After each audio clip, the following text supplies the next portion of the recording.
Okay, so let's now consider another problem. Let's say that we have to try and evaluate I to the power of 2009, right? So we have to try and evaluate I to the power of something that is incredibly large. So how can we do this easily? Well, let's first consider the powers of I. So we know that I to the power of 1 is just equal to square root of minus 1. And from this, we can find higher powers of I, right? We can find I squared, which is going to be equal to minus 1. We can then find I cubed, which is equal to I squared times I, right? So we should know that if I have some number A and I raise it to the power x, multiplied with the same number A, raise it to another power y, since we have the same base, this will be equivalent to A to the power of y plus x, right? So we can just sum the powers here. So we're doing the same thing for this case, but in reverse. We're splitting up I cubed into I squared times I. And if we just add the powers of I, we will get I cubed, right? And we know that I squared is minus 1, multiply with I, which gives us minus I. And similarly, we can find I to the power of 4, which is I squared times I squared, which is minus 1 times minus 1, which gives me 1. And if I want to find I to the power of 5, this is just I to the power of 4 times I. We know that I to the power of 4 is 1. We have 1 times I, which gives us I. For I to the power of 6, this is just I to the power of 4 times I cubed. This is 1 times minus 1, which gives me minus 1, right? And I can also find I to the power of 7 and I to the power of 8. This will give me minus I, and this will give me 1, right? So now you can see that I to the power of 5 here, this is equal to I, right? I to the power of 6 is equal to minus 1, which is equal to I squared, right? So this is equal to I squared.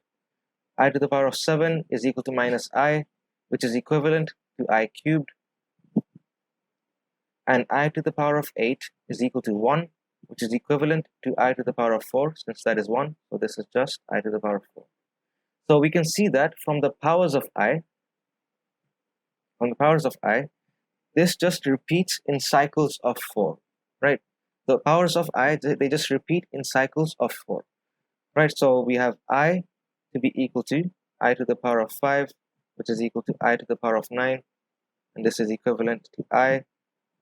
For I squared, this is I to the power of 6, I to the power of 10, which is equivalent to minus 1, and so on and so on, right? So from this, we can then, let's say we have to find I to the power of 27, right? Keeping the previous information in mind, let's say that we have to evaluate I to the power of 27. Well, I can just break this up into I to the power of 24 times I, and we know, I cubed, and we can write I to the power of 24 as I to the power of 4 to the power of 6, right? So we can see that if I just multiply the powers, this will give me I to the power of 24. And this is multiplied with I cubed.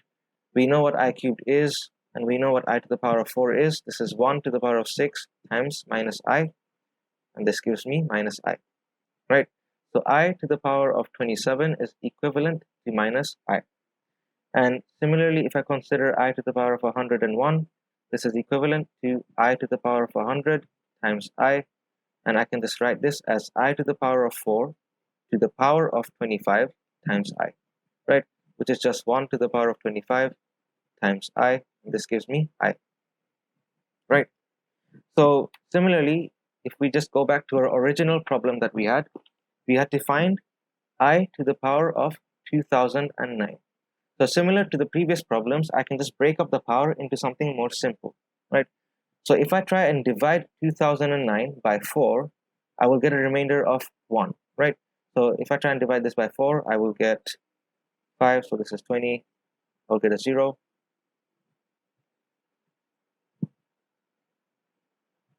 So you can see that my remainder is 1.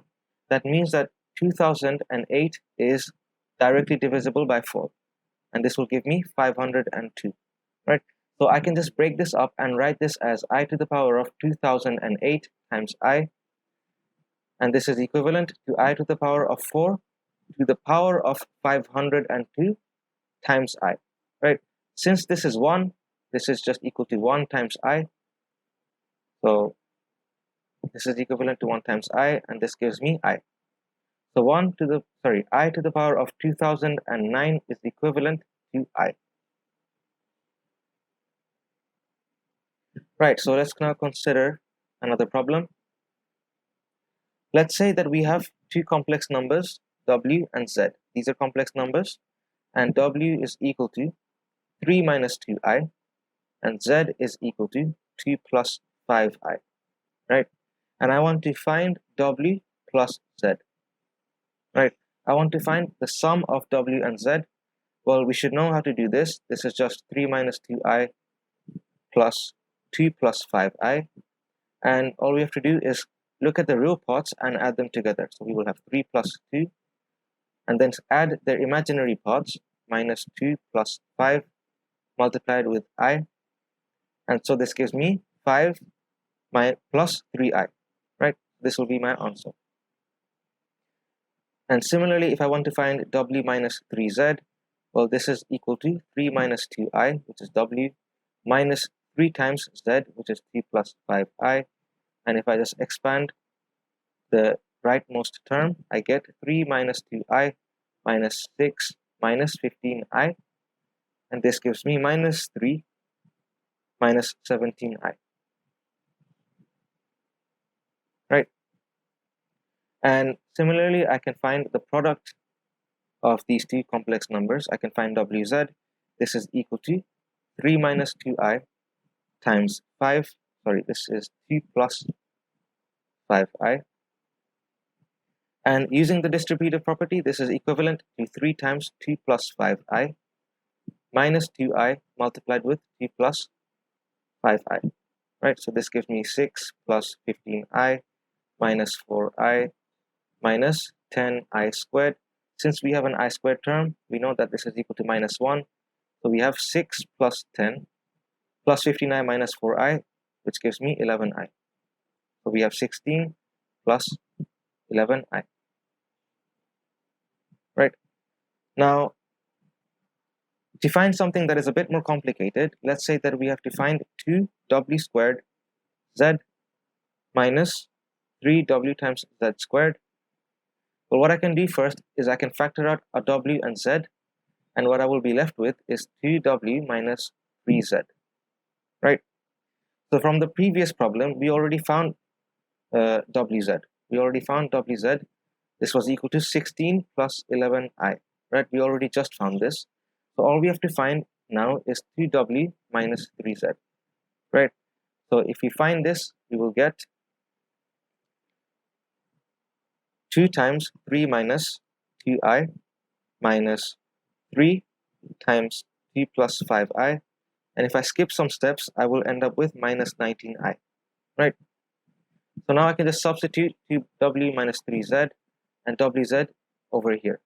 So I have 16 plus 11I multiplied with minus 19I, and this gives me minus 304 I minus 209I squared, right? So once again, I have an I squared, so this becomes 209 minus 304I. So this will be my answer for this. Okay, so now let's move on. So let's now first take a look at something known as the commutative property, right? What is the commutative property? So this is just to do with, so the commutative property states that the order in which addition or multiplication takes place doesn't actually affect the final result. So let's say that we consider some numbers A and B, right? Then according to the commutative property for addition, A plus B should also be equal to B plus A, right? The order in which we add should not matter, right? That will be the commutative property for addition. And similarly for multiplication, the order in which we multiply should also not matter. So A times B will also be equal to B times A. And if this is the case, if these conditions are satisfied, then we can say that these numbers are commutative, right? So these numbers are commutative under addition as well as multiplication. So now, if we consider real numbers are actually commutative under addition as well as multiplication. So let's say we have the numbers 3 and 5. So if I add 3 and 5, so 3 plus 5 will give me 8. If I add 5 and 3 together, this will also give me 8. So we can see that row numbers are commutative under addition, right? And similarly for multiplication, if I multiply 3 times 5, I will get 15. Similarly, 5 times 3 will also give me 15. So we can see that row numbers are commutative under multiplication as well, right? So now we want to show if complex numbers are also commutative under addition and multiplication. So to show this, let's say that W and Z are complex numbers, right? And we can let W to be equal to A plus BI and Z to once again be equal to C plus DI, right? So we have to show that W plus Z is equal to Z plus W, right? And we have to show that W times Z is equal to Z times W. If we can show this, then from this first condition, this will tell us that complex numbers are commutative under addition. From the second condition, this will tell us that, that complex numbers are commutative under multiplication. So if I add W and Z together, what will I get? I will have A plus BI plus C plus DI. And we've already shown this. We will get A plus C plus B plus DI, right? And we should know that A, C, B, and D, these are all real numbers, right? These are all real numbers. So that means that since we already know that real numbers satisfy commutative properties for addition as well as multiplication, we can just rearrange the order here, right? So we can just write this as C plus A plus D plus B times I, right? And this will be equivalent to W plus Z. We have just shown that W plus Z is equal to Z plus W. Sorry, so this should have been Z plus W, right? So complex numbers are commutative under addition. Now, similarly, we can do the same thing for multiplication. We can find WZ, and this will be equal to A plus BI times C plus DI. And we've already shown this. This should be equivalent to AC minus BD plus BC plus AD times I, right? And similarly, if I try and find ZW, this will be C plus DI multiplied with A plus BI, and this will be giving me CA minus BD plus CB plus DA times I, right?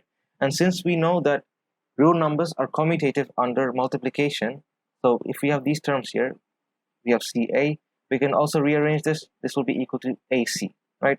BD will be equal to DB, right? So we can rewrite this as AC minus DB plus BC plus AD times I, right? And as you can see, this is just equivalent to WZ, right? So we have shown that ZW is just equal to WZ. So complex numbers are also commutative under multiplication as well as addition.